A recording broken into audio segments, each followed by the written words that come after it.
नमस्कार, मी चंद्रकांत लांडे आपलं स्वागत करतो आपल्या लाडक्या क्रिएटिव्ह मराठी या यूट्यूब चॅनलमध्ये। माझ्या लाडक्या बहिणींना अत्यंत महत्त्वाची सूचना, या 8 बँकांची खाती चालणार नाहीत, त्यामुळे हा व्हिडिओ लक्षपूर्वक पहा। तत्पूर्वी आपण जर या चॅनलवरती नवीन असाल तर चॅनलला सबस्क्राईब करून बाजूचे बेल आयकॉन देखील प्रेस करा। तर चला व्हिडिओला सुरू करूयात। आतापर्यंत लाडक्या बहिणींना 7,500 रुपये आपापल्या अकाउंटमध्ये आलेले आहेत, परंतु यापुढे 5 वर्षाचे हप्ते जर आपणास पाहिजे असेल तर तुमचे खाते नॅशनॅलिटी पाहिजे, म्हणजेच तुम्हाला या बँक खात्यामध्ये आत्ताच बदल करावा लागणार आहे।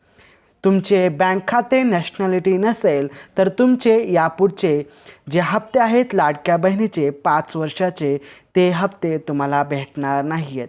तर आत्ताच या बँकांमध्ये बदल करा। जर या 8 बँकांमध्ये तुमचे खाते असेल तर आत्तापर्यंत मागचे पैसे कदाचित तुम्हाला भेटले असतील, परंतु यापुढचे पैसे भेटणार नाहीत, त्यामुळे व्हिडिओ लक्षपूर्वक पहा। तर चला जाणून घेऊयात कोणते नॅशनॅलिटी बँक आहेत। तर पहा, नॅशनॅलिटी बँक यामध्ये आंध्र बँक आहे, अलाहाबाद बँक आहे, bank of Baroda, bank of India, bank of Maharashtra ही सुद्धा नॅशनॅलिटी आणि सरकारी बँक आहे, कॅनरा बँक, त्यानंतर central bank of India, corporation bank. पहा लाडक्या बहिणींना विनंती आहे, व्हिडिओ आवडला तर व्हिडिओला लाईक करा। आपणास एकूण टोटल 26 बँकांची नावे सांगणार आहेत। जर या 26 बँकांमध्ये तुमचे खाते असेल तर तुम्हाला कोणतेही घाबरायचे कारण नाही। या आधीचे पैसे देखील तुम्हाला भेटलेले आहेत, या पुढचे देखील तुम्हाला हप्ते भेटणार आहेत, त्यामुळे काहीच शंका राहणार नाही आहे। परंतु या बँकांविरुद्ध तुमचे कोणतेही वेगळी बँक असेल तर तुम्हाला आत्ताच बदल करून घ्यावा लागणार आहे। सर्वात महत्त्वाचं म्हणजे आधारला बँक लिंक असणे गरजेचे आहे, ते आपल्याला लिंक करून घ्यायचे आहे।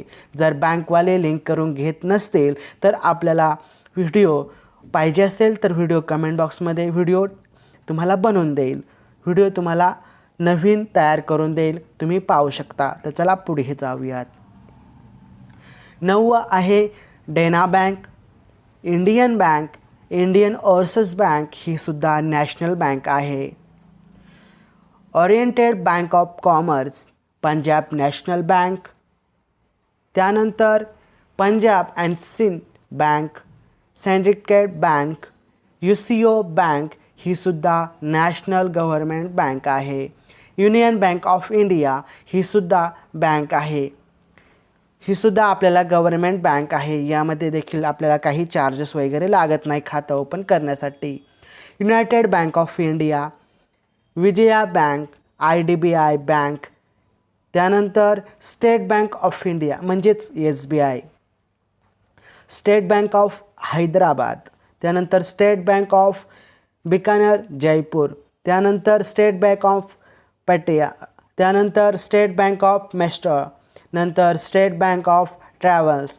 ह्या 26 बँकांमध्ये तुमचे जर लाडक्या बहिणींचे खाते असेल तर तुम्हाला कोणतीही काळजी करण्याची गरज नाही। आतापर्यंत देखील तुम्हाला पैसे आले आहेत आणि यापुढचे देखील तुम्हाला हप्ते येणार आहेत, त्यामुळे कोणतीही शंका नाही आहे। परंतु या बँकांच्या विरुद्ध तुमचे जर वेगळ्या बँकेमध्ये खाते असेल तर तुम्हाला या आधीचे पैसे कदाचित आले असतील, परंतु यापुढचे जे पैसे पडणार आहेत, जो हप्ता येणार आहे लाडक्या बहिणीचा, त्याचे पैसे तुम्हाला येणार नाही आहेत। म्हणून आत्ताच्या आत्ता यामध्ये तुम्हाला बदल करण्याची गरज आहे। नवीन बँक खाते ओपन करा, पोस्ट बँकसुद्धा चालते, त्यामुळे नक्कीच DBT करून घ्या। तुम्हाला वाटलं तर हवा तो लवकरात लवकर बदल करा, जेणेकरून तुम्हाला पुढचा हप्ता लवकरात लवकर भेटेल, हीच विनंती आहे आपल्या लाडक्या बहिणींना। व्हिडिओ आवडला असेल तर लाईक करा, सबस्क्राईब करा। भेटूया आपण पुढच्या व्हिडिओमध्ये, तोपर्यंत जय हिंद।